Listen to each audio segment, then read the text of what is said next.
started.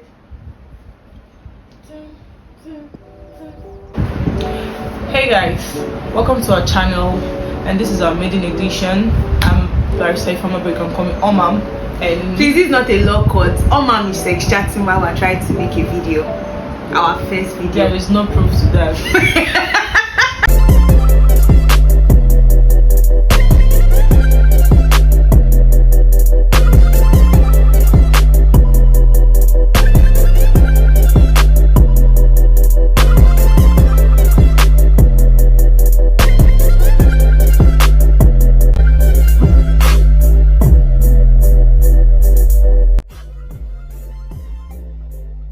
Hi, my name is Dr. Maya, and together we're Ma.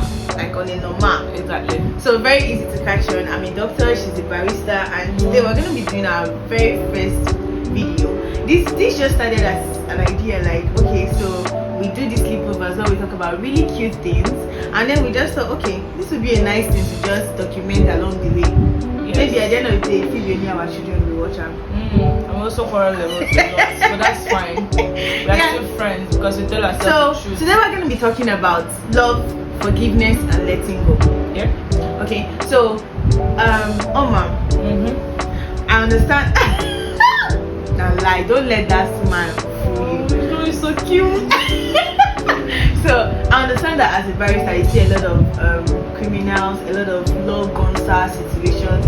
So what is your idea of how do you love someone properly, understanding that there's a right and wrong way to love somebody?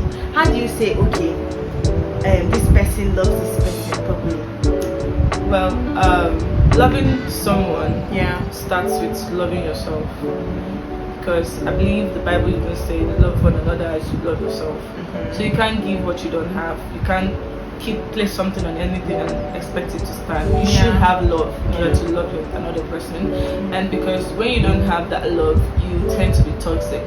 That is why most relationships in Nigeria fails, because they can't give themselves what they're asking other people to give them. They can't give themselves. Exactly. Like I know I give you punchlines. So that's for me, that's loving. So what about you? So to me, my ideal kind of love is a parent-child kind of love. Okay, because I believe love is not hard. Okay, love should come as a I know your best interest. Okay, I align with your best interest, not forsaking my own best interest, but coming to a point where I can actually feed your best interest, and with the understanding that you too will feed my own best interest. Okay, so it's a situation of I love you enough to whatever comes, okay? I'm there for you, like kind of like what you see with a mother and her child. The child goes to school, she's comfortable that the child will come back, okay? Kind of like what you see with an animal and its owner. You're loving this animal for no reason, just other than I love having a pet. But if I might butt in, there are exceptions to all this, because I've seen a mother kill her own child, her almost 2 years child, because that she's broke, she can't afford taking care of her. And then you see many women throwing out her child. But that is the toxic love we're talking about, which we'll talk about in our series of toxic relationships. We're going to talk about narcissism, manipulation, emotional blackmail, and also the aspect of codependence. If she understood the best interest of her child, she would have given that child up for adoption. Exactly. That is a toxic relationship. I actually thought about it. I was like, why don't you leave the child and run away? Yes. But killing. Yes, that is what we see in toxic relationships, where they say if no one can have you, nobody else can. Why? Exactly. Why do you that is not love. That is why letting go is also love. Yes, that's why this series is on love, forgiveness, and letting go. Because you have to love yourself enough to forgive yourself that I brought a child into this world. Okay, but at this point, and I can't take care of the child. So let another person I let you go. Exactly. Oh, babe, you're smart. It makes sense. So at this point, if you like what giving you so far, like, share, subscribe, and click that bell button. Give them your smile. So you have that to look forward to next time. So based on that, now I'm going to ask you. We've been talking about love, forgiveness, and letting go. When someone you love hurts you, how do you forgive? Like understanding that there's a difference between forgiving and still loving the person with the intention of manipulating this person, and then forgiving and really forgiving. But for me, forgiveness is not easy. Forget that everybody be like, I can't forgive you. No, there are amounts of hurt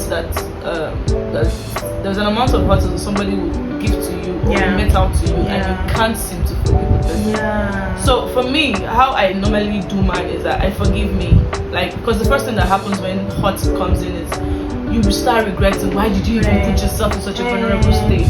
Why are you that stupid? You are so smart. People pride in you being smart. I mean, you whole barista.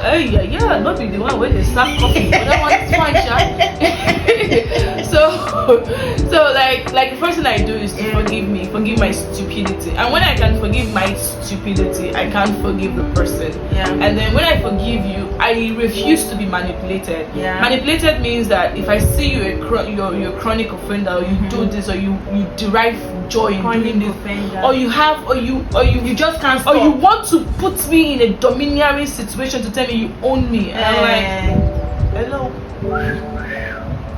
Ibi. Okay. So my own understanding of forgiveness is quite more trickier. Okay, because I understand that you're an adult. You made that decision to hurt me. Okay, I don't need you to tell me sorry. Really. Okay, I don't need you to come and start. I don't even want to blame myself because I was there. I did whatever I did. It was now up to you to hurt me, and that is the decision. That was the choice you made. So I hold you to your choice, my guy. That is what they call accountability. I understand that people don't hold themselves accountable. It's other people that hold them accountable. Exactly. So you know, come fuck up. They tell me say forgive, my guy. I will forgive you, but I won't give you that chance to hurt me like that. That is me trying to say that, okay, I understand that people will hurt me. So when they hurt me, that's on you, that's not on me. So I don't even need to forgive you because I never expected better. But you still haven't said what happens when the person finally hurts you. I don't want you to tell me sorry. What are they do with your So how sorry? do you move on? That is the thing. I expect it to hurt me. So when you do it, you've done it. Okay, fine, you've done it. So are you saying that you're not vulnerable to allow hurt coming to you? Like you don't allow yourself to be hurt? Oh no, I am like Dr. Strange, my guy. I see the difference. Who is fasting? I see. She has lost her humanity. I see the difference. The difference they call them again. The different simulation. Like my guy, but no. Jokes apart, okay. It's this thing that you know that this person is human and this person can hurt you. And you're also forgetting that you're human and you have frailty as part of you. So what happens when I hurt somebody? You get hurt. Because sometimes even as much as we try to when you guard our heart and you guard our eventually get feelings hurt and guard our emotions. One stupid boy of a mother. The mother will be proud to have his son. That one. So how do I forgive you respecting the fact that they did? That's the question. And the thing, let's say I know they forgive them. But I think that is our episode on forgiveness. She doesn't forgive. No. I don't forgive the way she thinks forgiveness should be, which will bring us to the final part of this conversation: love, forgiveness, and letting go. I believe in you love somebody enough that when they are chronic hurters, when they hurt you over and over again, you let them go. You put them in the blocking box. But even when you let them go, and you still carry the hurt, it's still not forgiveness. I'm not carrying the hurt. No, of course, because for you to forgive, for you to say you've forgiven, you have to drop whatever it is. Mean good for them. I mean good for them. It doesn't mean you're coming back to them, because me, I don't preach coming back. I preach letting go. I preach take your bag and leave. But you also preach friendship after the hurt. No, depending on the person. If the person is nice, the person acknowledges that he made a mistake. You can be friends over there. Hello, please can you help me do this? No problem. But that's the thing. I don't think that I don't think that letting go doesn't mean that you're going to be enemies with the person. I'm not enemies with you. I'm just literally going back to be 9 billion people in the world. Oh ma'am, how many of them are you talking What to? happens when you see them on the road? 9 billion people in the world. What happens when you see a stranger on the road? That is what they go back to be. Strangers that I can have the potential to say, oh yes, I know you, but I don't have feelings for you anymore. No, You whatsoever. don't really need to have feelings for someone that you let go of. Okay, let me say. But that is the point. Okay, let me paint this. Probably you helped someone. Yeah. And probably the person now went and sabotaged you. Yeah. And maybe took something that was rightfully yours. Yeah. And you broke contact with the person, you lost contact with the person, you moved on. Yeah. So let's say fast forward to 5 or 10 years in your future. Yeah. And you're in a position to help this person. Yeah. Would you acknowledge the fact that you know that person, or would you just pretend like, my nigga, I don't know you? I would treat that person's resume the same as I would treat Not person. like you're helping the person get a job. Like probably the person needs a financial assistance, or for me. Yes. The person needs financial assistance from me. After I have loved them, they have hurt me. I have forgiven them, and I have let them go. You have not. You just say that you forgive. You say No, I have forgiven them now. I told you that my own terms of forgiveness is different from your own. But after I've loved them, forgiven them, let them go, and gone through the whole process of my own version of healing, which is blocking them and getting back my peace of mind. Okay? What will I do when they resurface 10 years later? Afflictions are not arise the second time.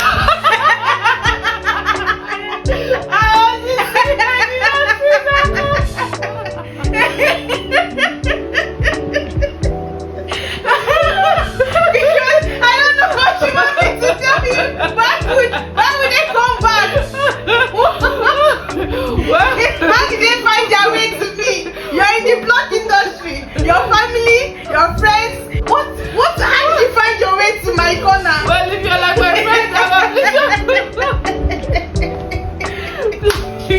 please subscribe to our channel. Click the like button and the bell button, okay? I can't.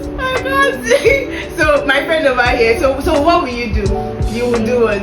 You will listen to them. Of course. You guys start reminiscing of the. No, I wouldn't reminisce. I wouldn't. But that's what people like this do now. No. I wouldn't reminisce. I won't also play the victim. I'll just treat you like a stranger that needs help. But why can't you literally just pass that across? You know that there's something called, like for example now in clinics now, if you come with your, let me use humans now, if you come with your family, they don't allow you to do the operation because emotions are attached. So that is my idea of it, because we are human, like you said. I don't trust myself to not to be give vengeful. You no I don't trust myself not to give you this on the basis of let me not be vengeful when you don't deserve it. Listen, no hard feelings. I can literally let go, no hard feelings. That is what many people take that as holding a vendetta against somebody. No, I don't have anything against you. Just day your day, my day my day. 9 billion people in this world, only you are they talk to this night. Yeah, but see how important I am. Did you get that? You get the point. So this shows you that I love myself, like you said. She wants a little bit. We are both single. Yes. So unfortunately. So literally, my guy, you need to, like you said in the beginning of this talk, you need to love yourself enough to know that the validation, the affection of another person doesn't make you. Really, you can walk out of whatever relationship, and 10 years later when they come back, they still have no hold on you. And it is also they have no hold on you. It's also placing value on yourself. Yeah. You know, we don't place value on ourselves in this country. This is going to be a different topic. Yes. Value. Because and validation. I have seen ladies take rubbish all in the name of resources.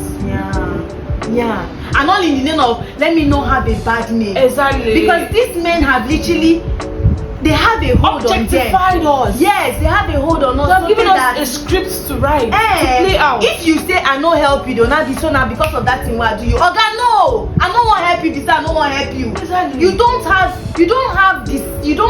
the autonomy over my decisions. It's just like when I quit my job.